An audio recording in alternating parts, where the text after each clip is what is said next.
주일 일부 예배 오신 여러분 주의 이름으로 축복하고 환영합니다. 우리 아까 집사님 기도해 주신 대로 오늘은 어버이 주일로 모이고 있습니다. 어제가 이제 어버이날이었고 우리 교단은 이제 통상적으로 5월 두 번째 주 주일을 어버이 주일로 모이고 있습니다. 지난 주간도 제가 참 설교하기 어려웠는데 오늘은 더더욱 그렇고 다음 주는 부부에 관한 이야기이기 때문에 지금 안 하려고도 생각을 하고 있습니다. 당사자가 앉아 계실 거기 때문에 참 말하기 어려운 주제 중에 하나입니다. 저 같은 경우는 뭐 제가 몇 번을 말씀드렸지만 굉장히 어린 나이에 이제 아버지가 돌아가셨습니다. 그래가지고 사실은 아버지에 대한 추억이 그리 많지는 않아요. 제가 뭐 결혼도 어쨌든 저 혼자는 아니지만 여러분들이 도와주셨지만 아버지가 부재한 상태에서 했고 또 지금까지 또 사역자로 달려오다 보니까 뭐 한 20년이 금세 뭐 눈 감았다 뜨니까 20년이 지나 있는 그 느낌이 좀 듭니다. 그리고 이제 저 같은 경우는 아버지가 이제 병환을 치르셨기 때문에 이미 저 한 중학교 시절부터는 사실상 아버지는 아버지로서의 역할을 기능적으로는 하지는 못하고 계셨던 상황이기 때문에 제 안에 고민과 갈등과 좀 아픔이 좀 있었습니다. 어떤 좀 아픔과 걱정이냐면 내가 과연 일단 가정을 꾸릴 수 있을까? 그리고 좋은 아버지가 될 수 있을까? 뭐 이런 좀 걱정거리들이 좀 있었습니다. 내가 아버지 노릇을 할 수 있을까?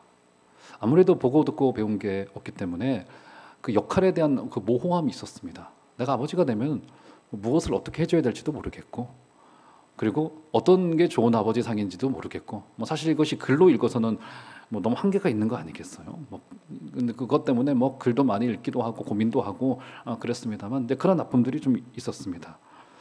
그런 것을 놓고 고민하고 기도하고 그 시절부터 지금 제가 이제 40대 후반이 되면서까지의 이 기간을 쭉 오면서 기도도 하고 고민도 했고 어떻게 하면 이 일을 할 수 있을까? 감당해낼 수 있을까?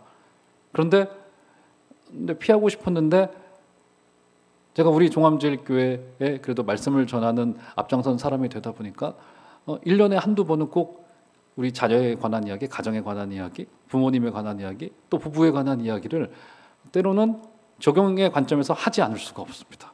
좀 할 수만 있는 대로 저는 정말 피하고 싶은데 그게 되지가 않죠.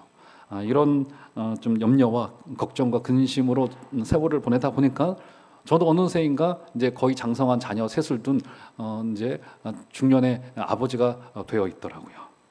자, 오늘날 이런 저는 저 개인적인 문제도 문제이지만 오늘날 이 가정과 부모와 뭐 부부 효에 관한 이야기를 하기가 굉장히 어려운 시대가 되었습니다. 왜냐하면 여러분 개인의 문제도 문제이지만 사실은 지금 이제 가정 내 이제 불행한 사건들이 연일 대서특필되고 있습니다. 물론 이제 여기 앉아 계신 이제 가정들의 많은 분들은 우리 교회는 특별히 이제 가정들이 뭉친 분들이 많으시기 때문에 아마 대부분의 가정들은 굉장히 이제 그 믿음으로 하나가 되어져서 서로를 끌어가고 서로를 이끌어가고 했던 것들이 상당히 많으리라 생각이 되어집니다.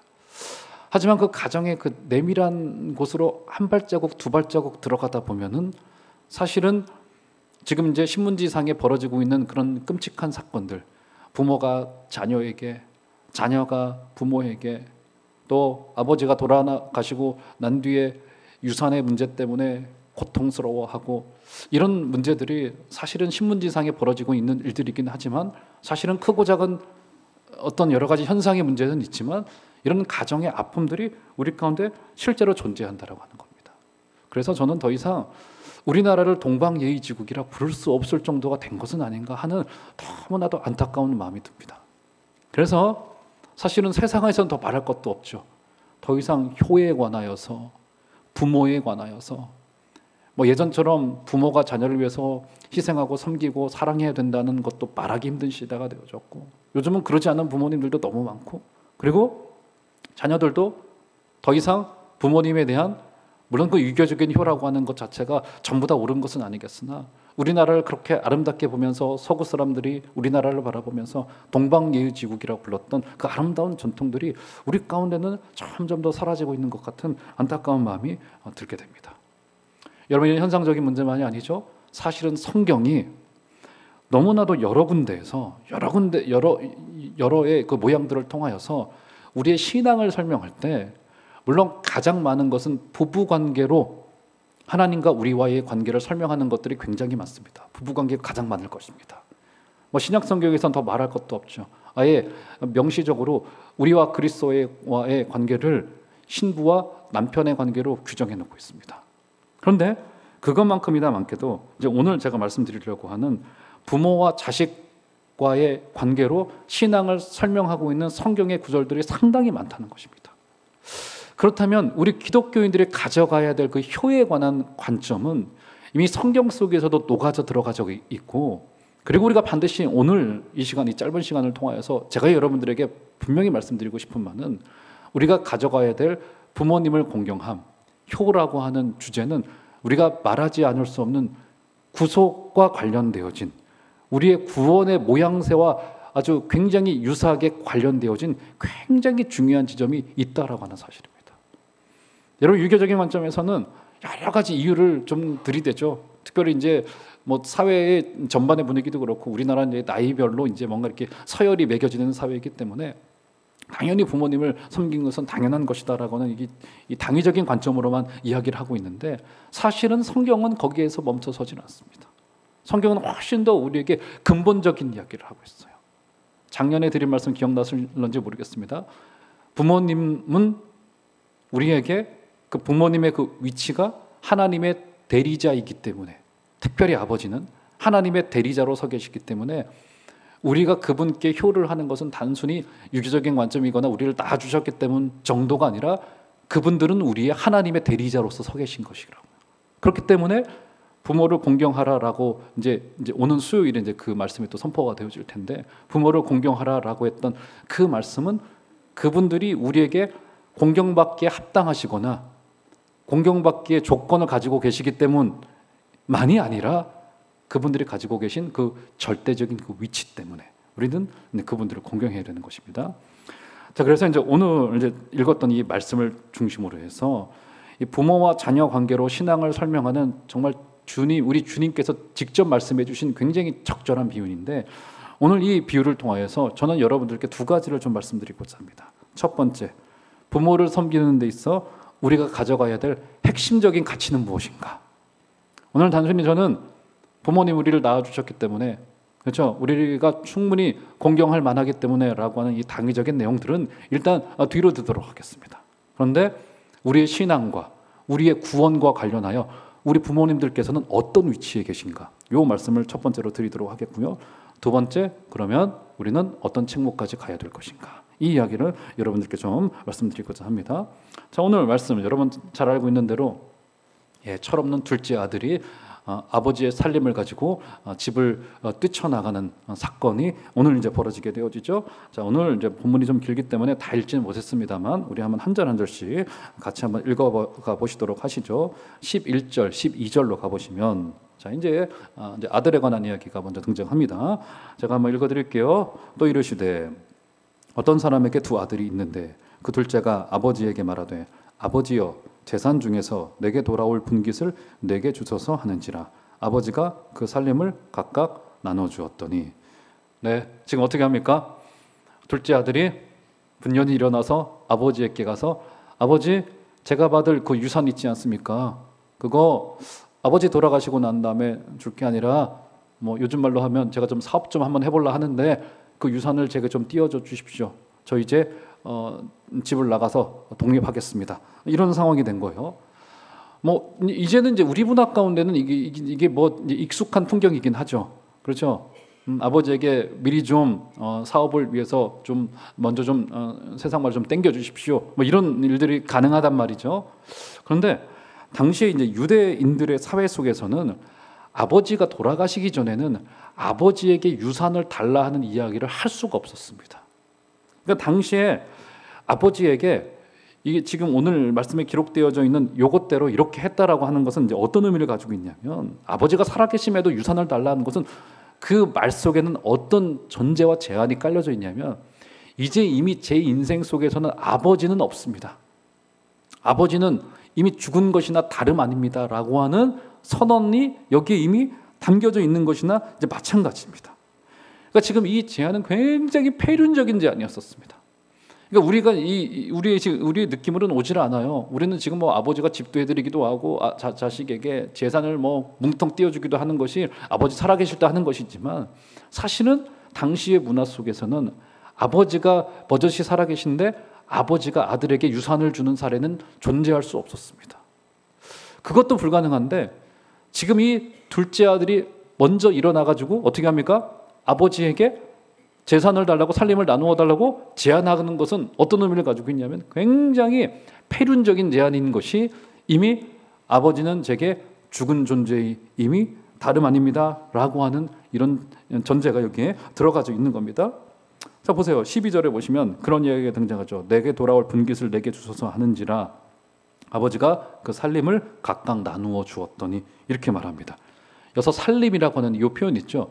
이 표현은 어떤 뜻을 가지고 있냐면 생명이라고 하는 뜻도 가지고 있습니다. 생명이라는 뜻이요.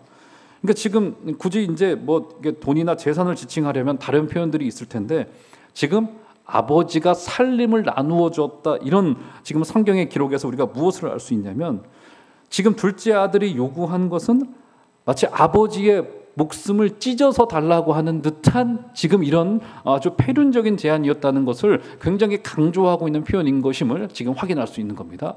그러니까 지금 우리의 문화나 우리의 눈으로 보기보다도 훨씬 더 지금 아주 심각한 상황이 이미 이 11절, 12절 이 두 절에서는 벌어지고 있는 상황이 되어진 거예요. 자, 결과가 어떻게 됩니까? 13절. 아들이 재산을 들고 나갑니다. 13절. 그 후 며칠이 안 돼요. 스토리대로 진행되어지죠. 불과 며칠이 지나지 않았습니다. 둘째 아들이 재물을 다 모아 가지고 먼 나라에 가 거기서 허랑방탕하여 그 재산을 낭비하더니, 네, 어떻게 됩니까? 불과 며칠 만에 가지고 갔던 재산을 누구에게 속았는지, 사업이 잘못됐는지는 모르겠습니다만은 재산을 전부 다 날려버리고 말았습니다. 자, 그런데 놀라운 점이 뭡니까? 이렇게 다 날렸어요. 14절 보시면 다 없앤 후 그 나라에 크게 흉년이 들어 그가 비로소 궁핍한지라. 예, 여러분 여기 13절 14절에서는요 우리가 조금 잘 읽고 눈여겨봐야 될 지점이 여기 있습니다. 여기서 정말 저는 뭐라 해야 될까요? 인간의 죄의 끈덕짐과 그 사람의 고집스러움과, 여러분 여기서요 둘째 아들이 그렇게 인생을 실패하고도요 절대로 포기할 바를 모릅니다. 놀라운 점이에요. 왜냐하면 재산을 다 날렸어요. 아버지가 유산으로 주려던 것을 미리 땡겨가지고 전부 다 받아놓고는 며칠 만에 전부 다 좋은 것들을 전부 다 날려버리고 말았다는 것이죠. 잘 살 줄 알았겠죠. 그런데 인생이 마음대로 됩니까? 스토리대로 진행되어지죠. 아들이 쫄딱 망하고 말죠. 자, 그런데 14절을 보시면, 14절을 제가 전에 한번 여러분 이 본문으로 한번 말씀을 드리면서 이 14절을 설명해 드린 기억이 나는데 기억나실런지 모르겠습니다. 이 둘째 아들의 자세를 볼 수 있습니다. 자세를. 여러분 이 정도로 이제 망했으면은 세상 말로 정신 좀 차려야 되는 거 아니겠습니까? 자, 그런데 14절을 보시면 이 14절의 번역이 이제 어떤 번역에 가깝냐면 이런 번역에 가깝습니다. 재산 모두를 다 허비하였을 때, 제가 그대로 이제 원어 그대로 번역을 해보겠습니다. 재산 모두를 다 허비하였을 때 심각한 흉년이 나라에 있었고 그때부터 궁핍함이 일어나기 시작했다, 이런 뜻입니다. 14절이 여러분 의미하고 있는 바가 무엇입니까?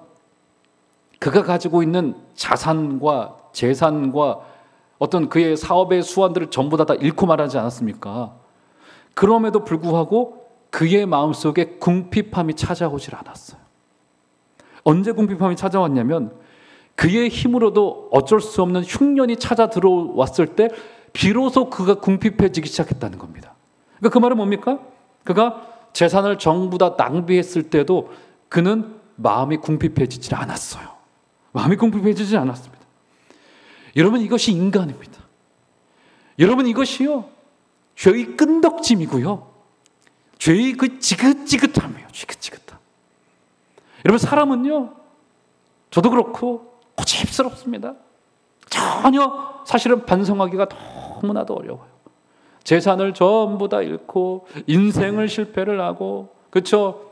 그의 모든 것을 다 내려놔진 상황이 되었을 때도 불구하고 그의 마음에 가난함과 공공함과, 그렇죠? 아버지를 찾고자 하는 그 마음이 전혀 찾아 들어오질 않았었습니다.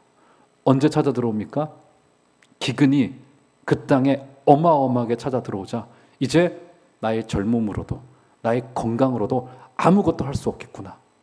그 사실을 인지하게 될 때 비로소 처음으로 마음의 궁핍함이 그의 마음속에 찾아 들어오기 시작했습니다. 그 전까지는 어떻습니까? 나는 사업의 아이디어도 있고, 나는 똑똑하고, 나는 생각도 있고, 나는 주관도 있고, 나는 철학도 있고, 나는 내가 가지고 있는 조건들도 있고, 나는 여전히 지금은 망했지만 나는 일어설 수 있어. 아마 이런 생각들을 가졌던 것 같아요. 그런데 얼마 후에 흉년이 찾아 들어오면서 불가항력적인 일들이 그의 인생 속에 벌어지면서 비로소 처음으로 마음의 궁핍함이 그때서야 찾아 들어오기 시작한 겁니다. 그렇죠? 자, 그래서 결국 그가 마지막 일을 찾아 나섭니다. 15절 가보시면 자, 이렇게 말해요. 가서 그 나라 백성 중 한 사람에게 붙여 사니 그가 그를 들러 보내어 돼지를 치게 하였는데 어떻게 되는 겁니까? 비로소 그가 내가 안 되겠구나, 종으로라도 어떤 집에 들어가야 되겠구나 하고 한 사람에게 붙어 살기, 빌붙어 살기 시작을 합니다. 아마 그 사람의 종이나 노예가 되었던 것 같아요. 그렇죠? 그런데 그 사람이 마침 시킨 일이 무엇이었습니까? 돼지치는 일이었었습니다. 돼지치는 일. 지금도 험한 일이긴 하겠죠. 저도 안 해봤으니까 잘 모르겠습니다만은 아마 그래서 소나 돼지를 쳐보신 분들이 계실런지 모르겠습니다. 아마 굉장히 험한 일로 제가 알고 있습니다. 그런데 험한 일 정도가 아니죠. 여러분, 이 이야기를 듣고 있는 독자들이 누구입니까? 1차의 독자들이 누구예요? 그때 당시 독자들이 누굽니까? 바리새인들을 비롯한 유대인들이었단 말이죠. 유대인들에게 구약의 율법이 기록해 놓고 있는 여러분 것 중에 하나가 뭐예요? 돼지가 어떤 동물입니까? 돼지는 유대인들이 가까이 할 수 없는 굉장히 부정한 짐승으로 알려졌단 말이죠. 그렇죠? 그런데 아마 유대인 독자들은 이 이야기를 들으면서 아마 경악했을 거예요. 경악. 우리로 말하자면 어떤 일이냐면 저기 예전에 그런 거 있지 않았습니까? 여기 지금이야 이제 차가 와가지고 뭐 이렇게 좀 자동화된 시스템이 있어가지고 하수구 정리를 하고 우리 그 뭐라고 하죠? 그 가정마다 지금처럼 이제 아파트 문화가 아니었을 때 가정마다 있었던 우리 대소변을 이렇게 모아놓는 것을 이게 비우고 하는 거 있지 않습니까? 제가 기억이 한 가지가 나는데 뭐 죄송한 양해를 해고 들어주십시오. 아침 시간인데 식사하셔야 되는데 제가 이제 군에 있을 때 이제 그때만 하더라도 지금처럼 이제 군이 이제 이렇게 막 이렇게 뭔가 자동화 시스템이 되어 있지 않았을 때 1년에 꼭 한 번씩을 그 이제 겨울이 지나면은 거기가 이제 얼어버려 가지고 거기가 봄쯤 돼서 여기까지 이렇게 올라오는 그 뭡니까? 장화가 아니고 그것을 입고서 이 허리춤까지 그 대소변이 있는 곳에 들어가 가지고 어떻게 하는 겁니까? 거기에 가 가지고 그걸 다 퍼내야 돼요. 삽으로 찍어 가지고 얼은 것을 깨 가지고 그것을 제가 군 생활했을 때 딱 한 2번 정도를 했습니다. 2번. 돌아가면서 했는데 워낙에 험한 일이기 때문에. 그것을 하고 나면 온몸에서 그 똥냄새가 지워지질 않더라고요. 며칠을 지워지질 않아요.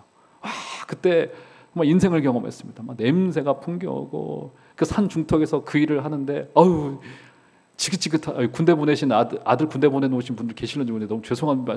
요즘은 그렇게까지 안 할 겁니다. 아마 지긋지긋하더라고요. 냄새가 배가지고. 아마 이 정도의 아마 더러움을 아마 유대인들이 이 글을 읽으면 주님의 비유의 말씀을 들으면서 아마 그 정도의 일을 느꼈을 거예요. 돼지치는 일을 시켰구나.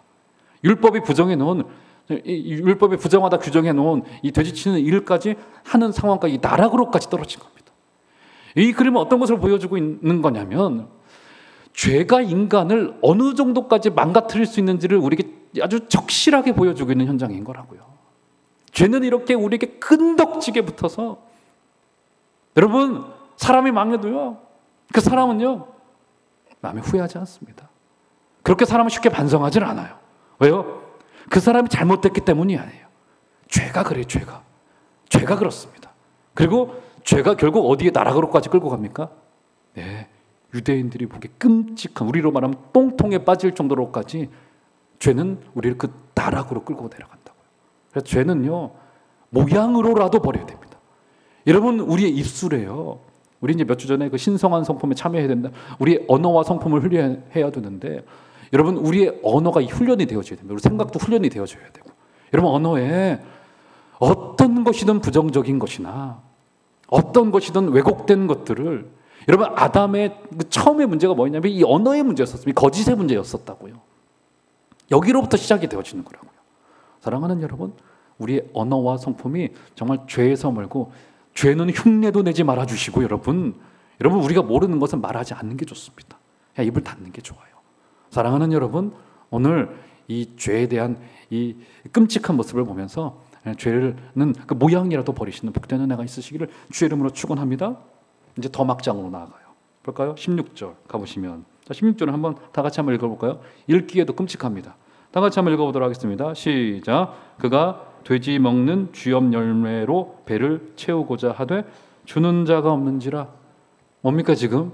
돼지 치는 일을 넘어서서 먹을 게 없다 보니까, 흉년이니까 돼지가 먹는 어떤 사료들이 있었겠죠. 그 사료를 먹으려고 하는데 그것마저도 누가 주는 이가 없어서 줄여가지고 이제 완전히 죽게 되는 상황까지 벌어지게 되는 거라고요. 짐승들이 먹는 음식까지도 손을 대야 될 정도로 지금 이 그림은 너무나도 끔찍한 그림인 거라고요. 얼마나 죄가 이 세상을 망가뜨려 놓고 있는지를 확실하게 보여주고 있는 굉장히 끔찍한 현장, 아주 끔찍한 현상이에요. 그렇죠? 어떻게 짐승들이 먹는 음식을 먹겠습니까? 여러분 그렇지 않겠어요? 물론 이제 요즘에는 워낙에 반려견 문화가 이제 발달하고 성장했기 때문에 이게 이 개나 고양이가 먹는 그 음식과 그 사료들이 사람이 먹어도 될 정도로 굉장히 이제 비싸잖아요, 여러분. 굉장히 비쌉니다. 아마 집에서 강아지 키워보시는 분들은 마당에서 키우시는 분들 마시고 이제 집안에서 이제 사료를 주면서 키우시는 분들은 아실 거예요. 되게 비싸고 그 영양분도 좋고, 요즘은 개가 먹는 유산균도 따로 있는 거 아시죠? 유산균도 따로 있고요. 저는 이거 제가 예전에 한번 예배 때 한번 말씀드린 것 같은데, 그 사업을 하시는 분이 저에게 목사님 유산균 드세요 그러시더라고요. 뭐 유산균 뭐 남자들이 먹겠습니까? 아니요, 안 먹는데. 유산균 먹으면 목사님 좋습니다. 이 변비가 되지 않아야지 속이 편하고 목사님 설교하실 때도 좋아요 하더니 유산균을 비싼 거라고 하면서 몇 통을, 이걸 유통하신 분이었기 때문에 몇 통을 가져다 주신 거예요. 목사님 그 하루에 아침 저녁을 하나씩 드시면은 굉장히 좋습니다 하고 줬는데, 그 박스에 그 포장에 귀여운 강아지 얼굴이 이렇게 그려져 있는 거예요. 알고 보니까 그분이 강아지 유산균을 이렇게 유통하는 분인데, 그분이 하는 말이 뭐냐면, 목사님 이게 가격으로나 성분으로나 모든 게 사람이 먹는 유산균과 똑같습니다. 가격도 똑같고요. 그러니까 유산균이 비싸잖아요. 이거 드시면 됩니다 하고 제 교육자 사무실 위에 턱하니 뒀는데, 제가 정말 도저히 못 먹겠더라고요. 그거는 강아지가 이렇게 웃는 얼굴로 서 있는데 제가 그것을 먹을 수는 없잖아요. 그래서 그냥 그분 몰래 이렇게 책상 앞에 뒀던 기억이 납니다. 여기는 그 정도는 아니죠. 뭡니까? 돼지가 먹는 그 쥐염 열매가 뭔지는 정확히는 모르겠으나 돼지 먹는 사료겠죠.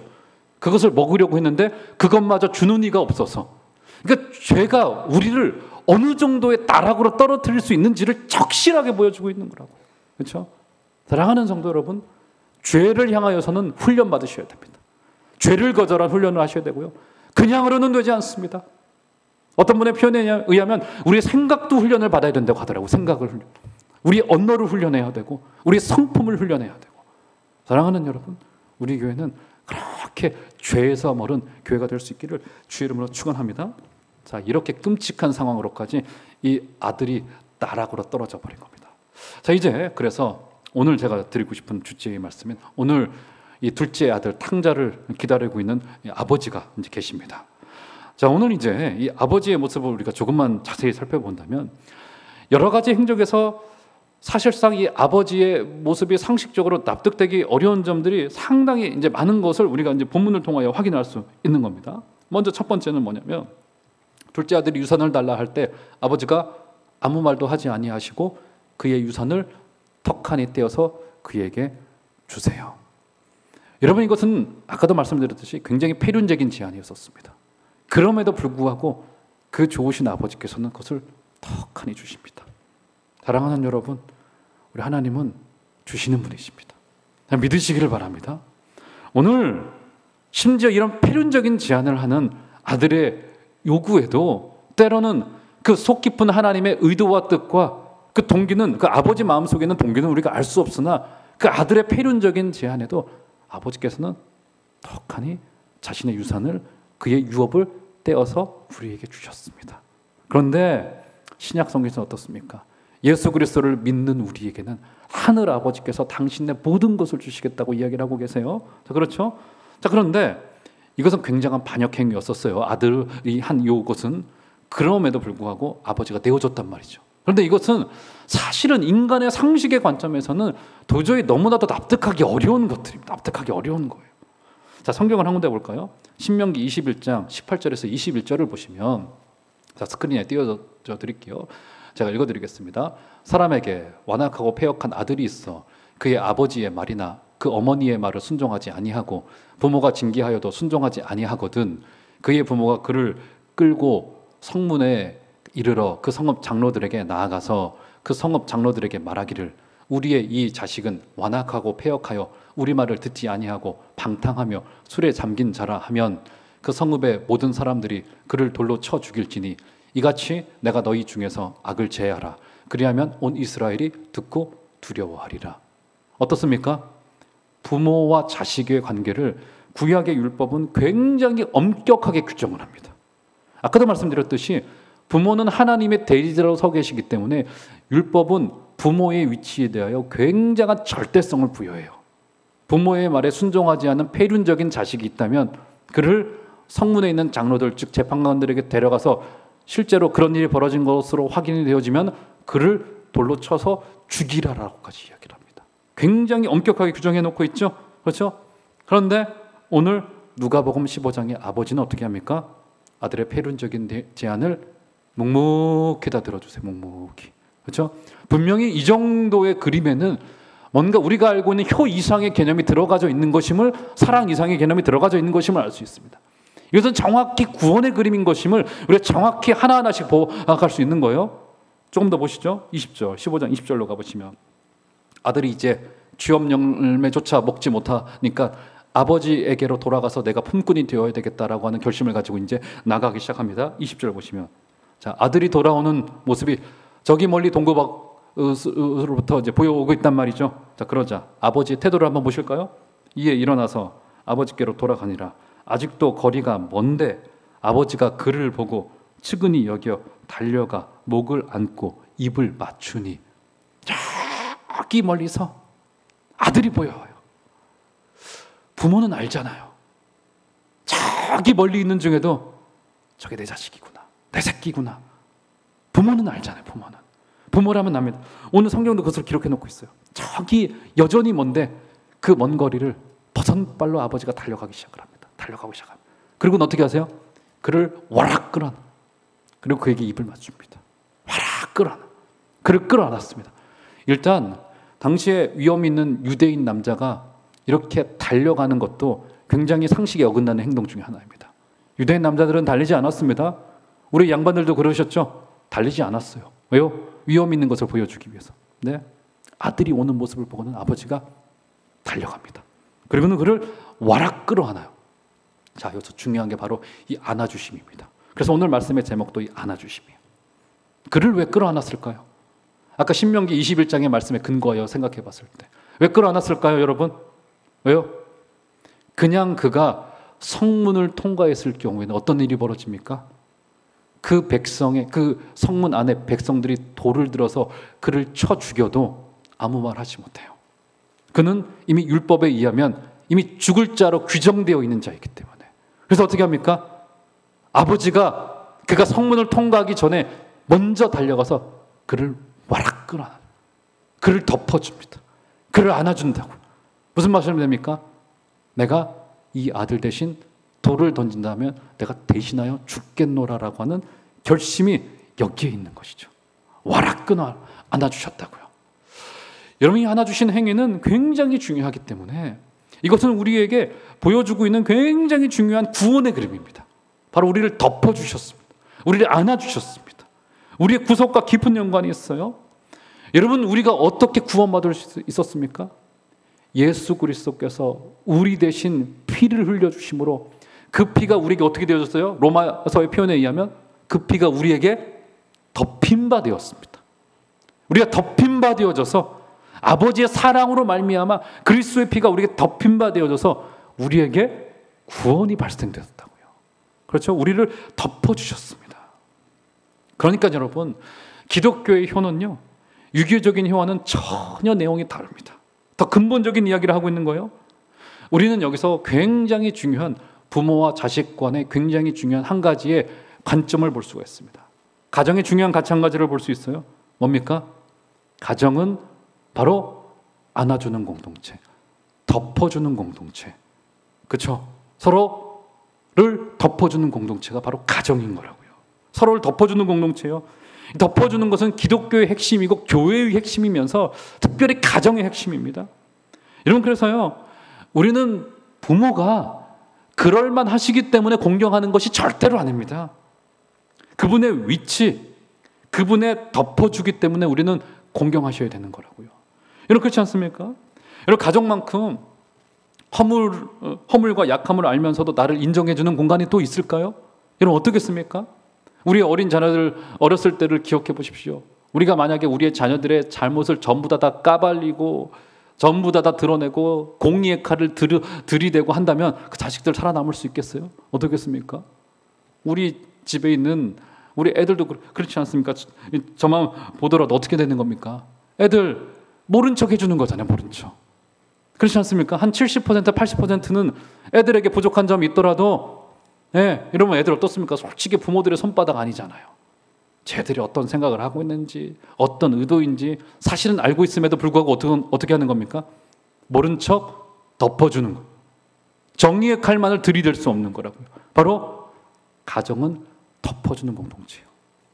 사랑하는 여러분, 요즘 시대 가운데 아버지라고 하는 이름, 어머니라고 하는 이름, 가정이라고 하는 이름, 부모라고 하는 이름이 요즘 시대 때 굉장히 눈물 짓는 이름이 되고 말았습니다.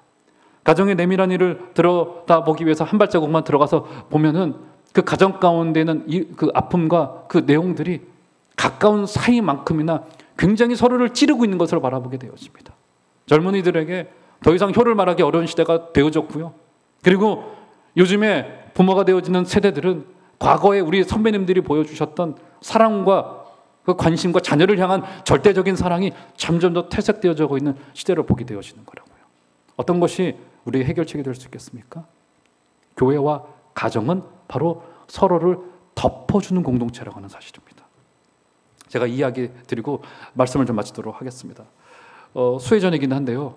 영국문화원 개원 70주년을 기념하여서 그 영국문화원에서 전 세계 102개 국가, 비영어권 102개 국가의 약 한 4만여 명에게 가장 아름다운 영단어, 영어 단어가 무엇인지를 이렇게 쭉 추적하여서 조사를 했습니다. 그 내용이 쭉 여러분 인터넷상에도 나와 있으니까 나중에 확인을 한번 해보시면 좋겠는데, 그 1위가 뭐냐면, 가장 아름다운 영어 단어 1위가 뭐냐면 어머니라고 하는 마더라고 하는 단어였어요. 마더라고 하는 단어. 1위가 마더, 2위가 열정이라고 하는 단어였습니다. 패션. 3위가 웃음이라고 하는 스마일.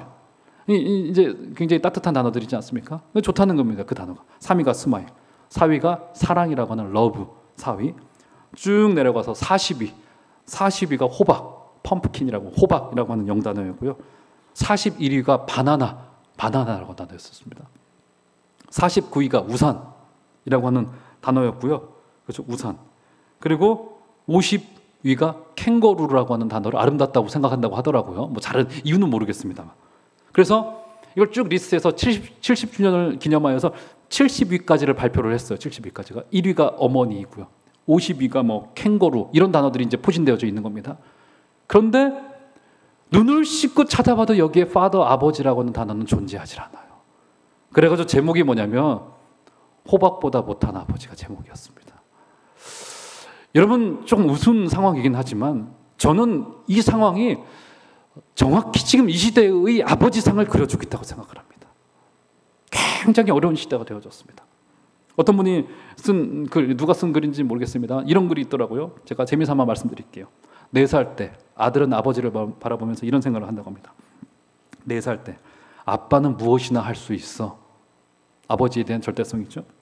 7살 때 아빠는 아는 게 정말 많구나. 7살 때예요. 8살 때 학교에 들어가면서 아빠와 선생님 중에는 누가 더 높을까? 그러다가 12살이 됩니다. 12살 때 아빠는 모르는 게 많아. 14살 때 우리 아빠요? 세대 차이 나요. 25살이 됐을 때 아버지를 이해는 하지만 기성세대는 끝났습니다. 30살 때 뭐 아버지의 의견도 일리는 있죠. 그러다 이제 결혼해서 40살이 됩니다. 여보, 우리가 이 일을 결정하기 전에 아버지의 의견을 들어봅시다. 40살 때. 50살이 되어서는 아버지는 훌륭한 분이셨어. 60살이 됐을 때 아버지가 살아계셨다면 꼭 조언을 들었을 텐데. 이게 이제 아버지의 위치고 존재라는 것이죠. 의외로 아버지와 등져 있는 분들이 상당히 많이 있습니다. 우리가 왜 부모님을 공경해야 됩니까? 그분들이 훌륭해서가 아니에요. 인간적으로, 상식적으로, 사회적인 차원에서. 그분들은 하나님의 대리자이시면서 그리고 가정이라고 하는 공동체가 구속의 공동체인데 서로를 덮어준 공동체이기 때문에 사랑하는 정도 여러분, 우리 교회 안에 계신 믿음의 선배님들, 우리의 영적인 아버님들, 그리고 우리가 또 가정에서 섬겨야 될 우리 어머님들, 아버님들을 그렇게 절대적인 위치에 계신 분을 인정하여 주시고 그분들이 훌륭하시기 때문에 그분들을 공경하는 것이 아니라 그분들의 위치 때문에, 우리의 구원 때문에, 우리도 덮임받아서 구원받았기 때문에 그분들을 공경해 주실 수 있는, 서로를 덮어주시는 아름다운 공동체가 다 될 수 있으시기를 주 이름으로 축원합니다.